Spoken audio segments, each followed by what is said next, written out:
Have you ever wondered what role women have played in shaping the world's religions? When we think of temples, mosques, churches, or monasteries, often the images that come to mind are of male leaders, priests, prophets, or monks. But what about women? Where do they fit in this vast story of human spirituality?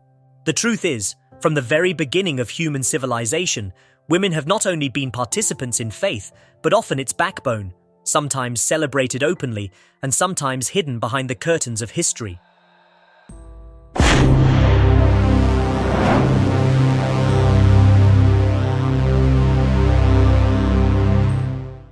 Welcome, dear listeners, to another deep exploration on the Relly Talks.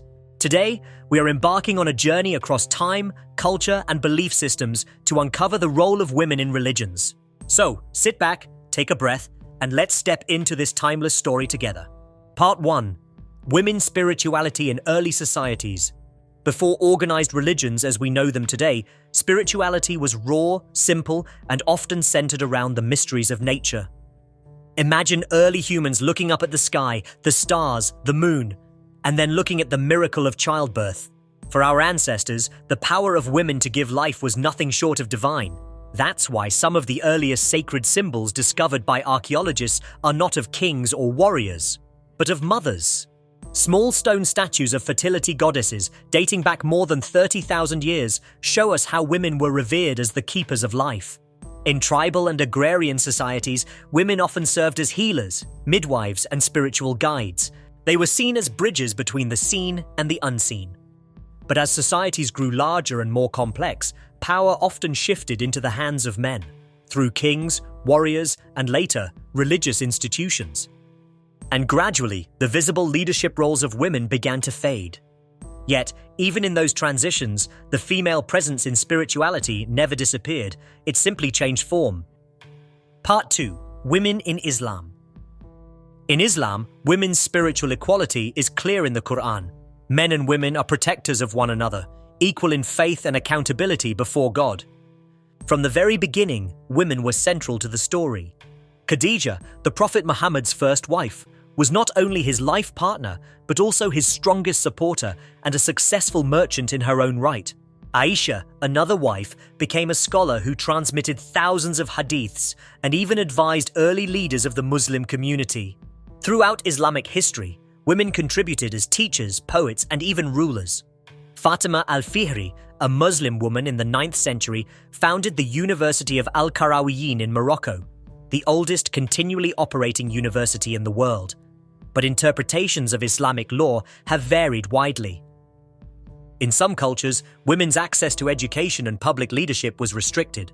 Practices like veiling or seclusion were more cultural than Quranic, but they shaped perceptions of women's roles. In modern times, Muslim women are reclaiming space as scholars, activists, and leaders, reminding the world that Islam's origins placed them as partners in faith, not subordinates. Part 3. Women in Hinduism. Hinduism, one of the oldest religions on earth, presents us with a fascinating picture. On one side, women are divine. Goddesses like Durga, Lakshmi, Saraswati, and Kali are worshipped as sources of power, wisdom, wealth, and protection.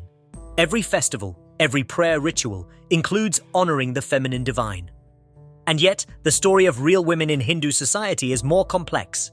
In the Vedic period, thousands of years ago, some women were allowed to study scriptures. Names like Gargi and Maitreyi stand out as philosophers who debated with men in spiritual councils.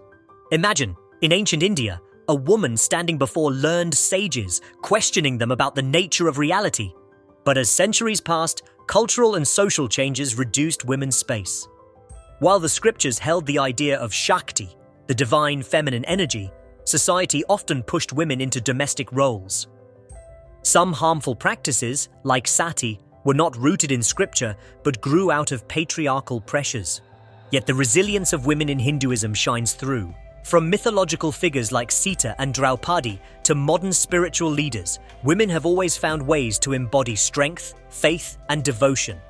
Today, you will find women leading temples, spiritual organizations, and reform movements, slowly reclaiming the balance envisioned in ancient times.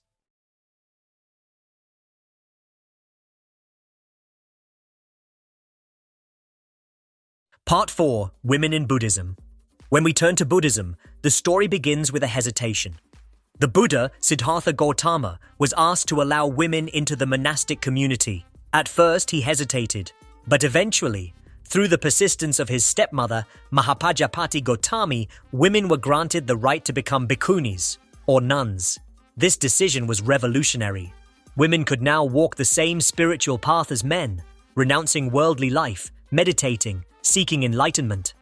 And some of these early Buddhist nuns left us their own voices. The Therigatha, a collection of their poems, reveals the struggles and triumphs of women who found freedom in the path of Dharma. Over time, however, cultural influences in different countries limited women's opportunities. In some Buddhist traditions, like in Tibet, women could not receive full ordination for centuries. But the flame of equality never fully went out. In modern times, bhikkhuni ordination has been revived in countries like Sri Lanka, Thailand, and across the West. Women are once again stepping into monastic robes, guiding meditation and shaping global Buddhism. Part 5. Women in Judaism. Now let us travel to the ancient world of the Israelites. In Judaism, women have played profound roles, though often differently than men. In the Hebrew Bible, we meet women like Deborah, a prophetess and judge who led her people in times of crisis. Miriam, the sister of Moses, is remembered as a prophetess and leader during the Exodus. Esther's bravery saved the Jewish people in Persia. Ruth's loyalty became the foundation for a future king. But alongside these stories, Jewish law developed specific roles for women. Traditionally, women were not required to follow time-bound commandments, as their household responsibilities were seen as priority. Leadership in rabbinical law was reserved for men. Yet in Jewish history, women became the guardians of faith within the home. The lighting of the Sabbath candles, the keeping of dietary laws, the passing on of tradition to children, these acts sustained Jewish identity across centuries of exile and persecution. In our own time, Reform and Conservative Judaism ordain women as rabbis and cantors. Orthodox communities remain more reserved, but even there, female scholars are emerging, interpreting texts and reshaping the conversation about women's place in Judaism. Part 6. Women in Christianity. Christianity, born in the 1st century, presents one of the most fascinating contrasts. When we look at the life of Jesus, women are everywhere. They supported his ministry, followed him even when others fled, and were the first witnesses of the resurrection. Mary Magdalene is often called the apostle to the apostles because she proclaimed the risen Christ to his disciples. In the early house churches, women hosted gatherings and shared in leadership. But as the church grew institutional power, the roles of women narrowed. Verses from Paul's letters, interpreted as restrictions on women, became barriers for their leadership. Priesthood and higher offices were reserved for men. Yet, history is filled with women who shaped Christianity in profound ways. Saint Teresa of Avila, Saint Catherine of Siena, and countless nuns, mystics, and reformers deepened the faith with their teachings and visions. In the modern age, figures like Mother Teresa became global symbols of service and compassion. Today, many Protestant denominations ordain women as pastors and bishops. In Catholicism, while the priesthood remains closed to women, the leadership of women in education, healthcare, and community life continues to be immense. Part 7. Women in Other Faiths. In Zoroastrianism, one of the world's oldest monotheistic faiths, women once held roles as priestesses. Over time, those roles were reduced, but today, debates continue on reintroducing female clergy. In Sikhism, founded in the 15th century, equality between men and women was a core principle. Guru Nanak declared that women and men are equal in the eyes of. Their voices preserve a spiritual connection to nature and ancestry. In every corner of the world, women have always been present in spiritual life, sometimes as leaders, sometimes as hidden voices, but always as vital contributors. Part 8. Common Themes. When we compare these traditions, we see recurring patterns. Women are often lifted up as equals in scripture, but restricted in practice. Female figures, whether goddesses, saints, prophets, or scholars, embody wisdom and leadership. Cultural norms, not sacred texts alone, often determine the degree of women's freedom.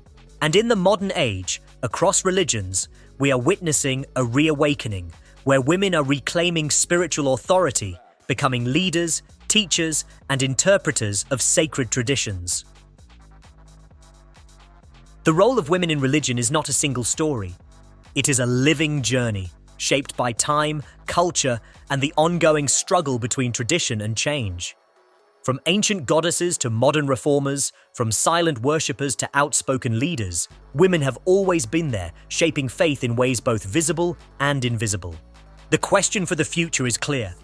How can religions embrace the balance of both masculine and feminine voices in shaping our spiritual destiny?